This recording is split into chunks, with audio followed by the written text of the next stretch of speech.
Hydration helps if you have your mic close by. Hey guys, welcome back to my channel. Today's video comes from another question that I received from Christina. She and her daughter are just starting their voiceover journey, so they wanted to know what's the basic things that I need to know about Adobe Audition to be able to use it for voiceover. So that's what we're going to talk about in today's video. So let's get to it. All right. So the first thing we're going to do is we're going to pull up Adobe Audition.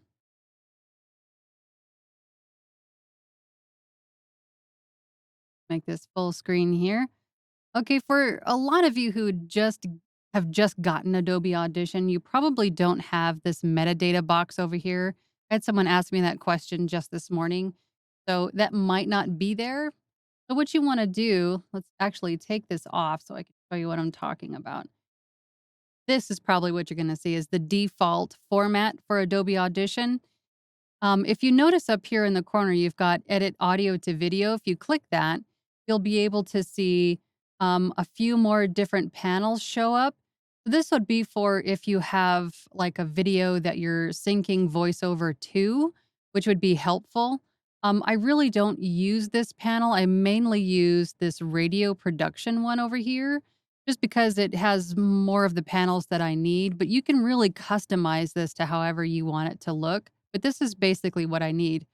But back to the metadata, if you go into this window tab, and you have all these other panels here that you can choose to have appear on your screen, depending on what you're using Audition for.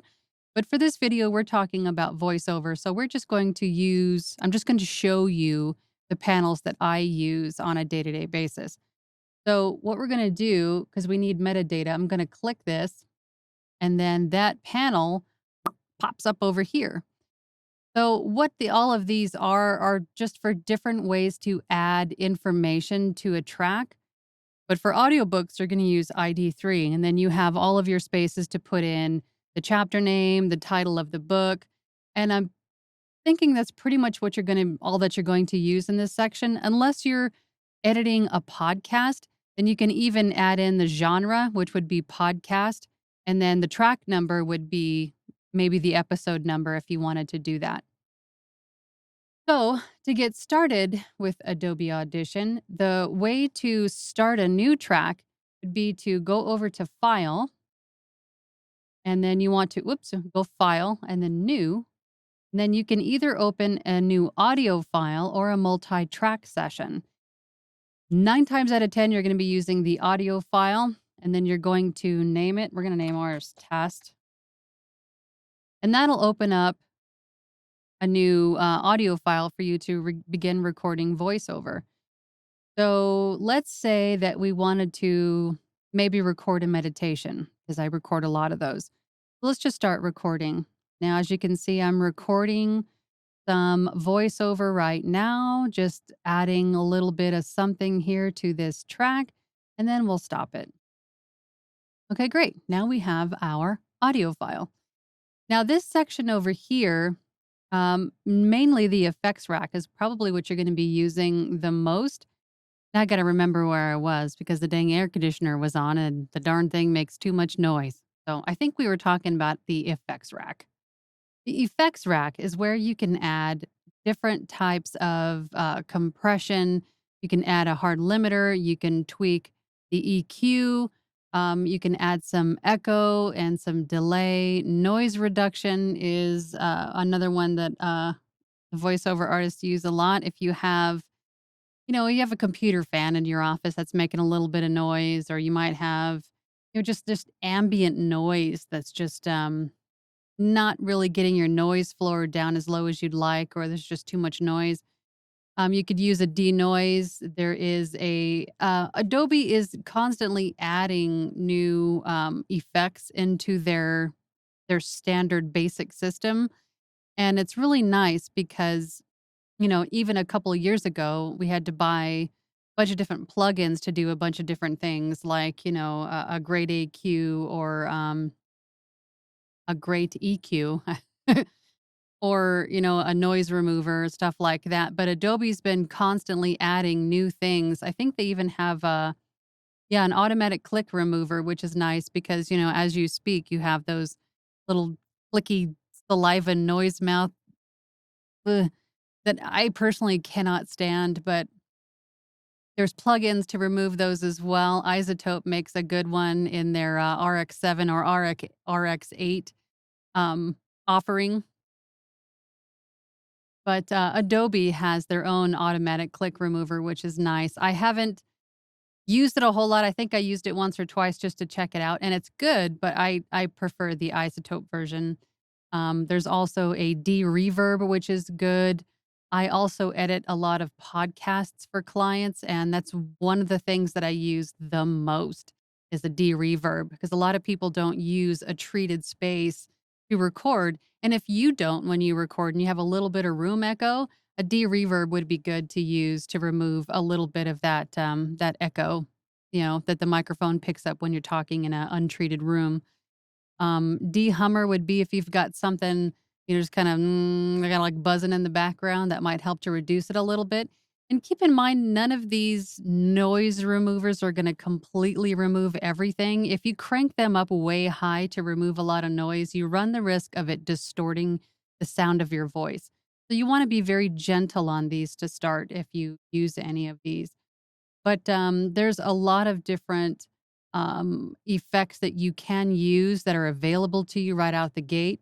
And again, if you decide to go and, download and purchase some plugins of your own through Waves or through Isotope, you can upload them directly into Adobe Audition and use them. I have a few through Waves. I have the CLA vocals, I have a deep breath. And then, of course, for my restoration, I have, the entire advanced, RX7 suite, and then I also have some Waves plugins as well. The NS1 Mono is one that is absolutely the best noise remover anywhere, I mean, that I have seen. Maybe it's because I don't know how to fully use all the Isotope plugins to their full potential. Maybe that's my own fault, but personally, I think the NS1, is a great noise removing plugin. I highly recommend it. Also, the X Crackle through Waves is a good one also. I was using that for a while for, crackly noises, especially in podcasts. Not so much for my mouth noise. I use RX7 for that, but the X Crackle I would use in some of the podcasts I get where the clients have like a crunchy microphone or the internet is not that great. So it's kind of giving you like a crackly noise. This is great to remove that. Those are some of the plugins that I have, but again, Adobe starts you off with some really great effects just right out of the gate. So, that is how you would open a file to record, an audio track. To record, just like you saw me do earlier, just hit record and then you can stop using your space bar. You can also start and stop a playback and, I don't think you could do it for recording. Maybe I shouldn't say that. I've never tried. Maybe you can. But I know that Adobe has also integrated the ability to do what they call a punch and roll. So you can actually record, and if you make a mistake, you can go back to where you were, where the mistake was made, and then just re record again. That is one way people edit as they go along while they're recording. Again, I use a dog clicker that, creates a spike, a visible spike in the recording so you can see where your mistakes are and then go back and remove them out. Here, let me show you that really quick. Let's just go to the end of this, track here and hit record. So, here I am talking and I'm making a boo-boo. So you can see it leaves a nice little indication there of where the boo-boo was. So if I stop this, then I can go back, highlight the area that I maybe messed up, and then I can delete it. So that is how I edit that. And I'm sorry if I'm going too fast. I'm trying to explain this before the air conditioner comes back on. Because we in Arizona and it's still hot. I don't know.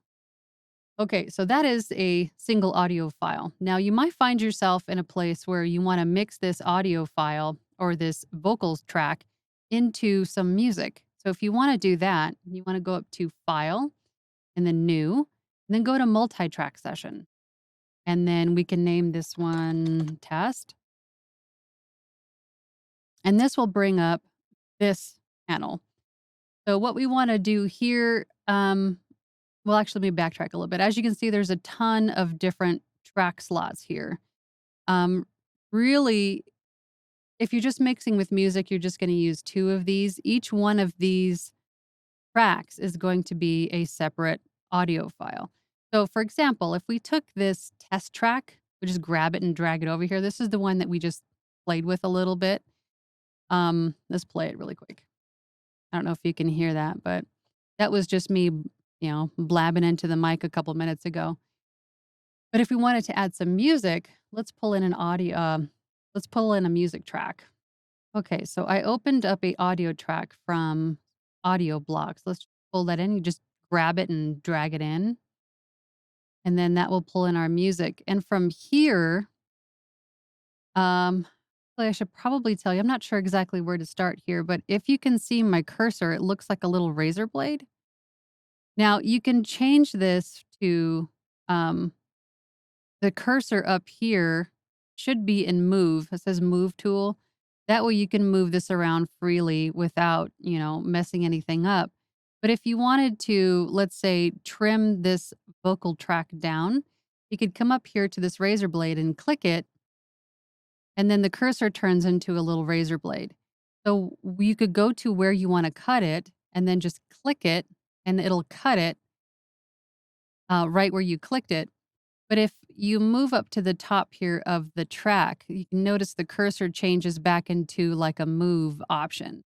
So with that selected, I'm going to click it and just move it over with my mouse and kind of move it out of the way if I wanted to add some space here, or I can just right click it and cut that out completely. Now, while you're here, I'm going to move this back to move so I don't accidentally cut something. But, as you can see, you can freely move these around to wherever you want them to be. In multi-track, you have a few different ways of changing the volume of each additional track. So, for example, if I wanted to, let's see, increase the volume of my vocal track, I could either do it here. See how my cursor turns into like little arrows with a finger in between? If I move it to the right, that increases the volume. If I move it to the left, it decreases the volume. That's one way to change the volume on just this one track. Or you can grab this little yellow bar. This yellow bar, as you can see, it says volume. You can either move the volume up and down this way. And also, if you wanted to get particular and just increase the volume in just one little section of this vocal track, you can select the bar and you make a little keyframe or yeah, it's a keyframe. And then if I make another one, say I wanted to increase the volume of just this little piece of the vocal track, I would make it another keyframe here at the end of this, and then make another one where I wanted to increase the volume, and then just drag it up. Now that will keep the entire track consistent in volume, aside from the part that we just selected and increased the volume on. And you can get as intricate as you want with this.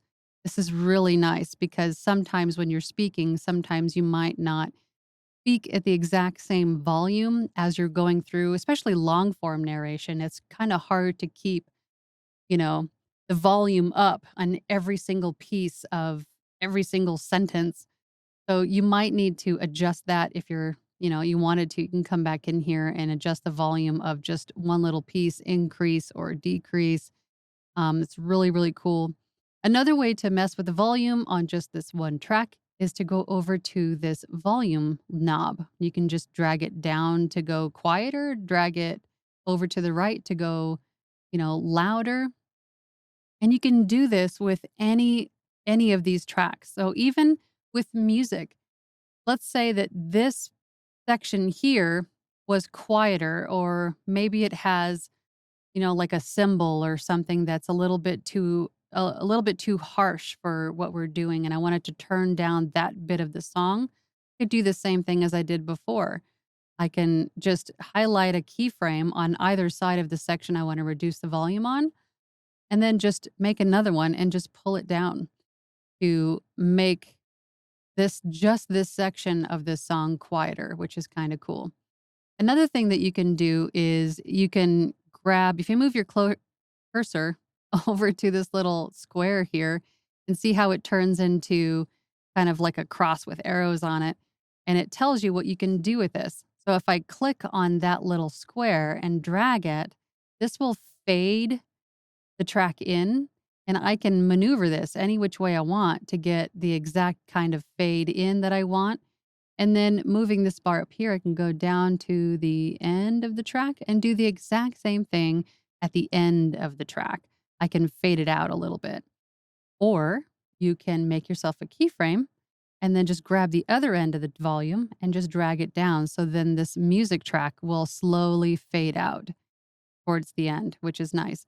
There's a lot of different things that you can do here in the multi-track section, and I'm really just scratching the surface with Adobe Audition. There's so much you can do with it that I haven't even touched on.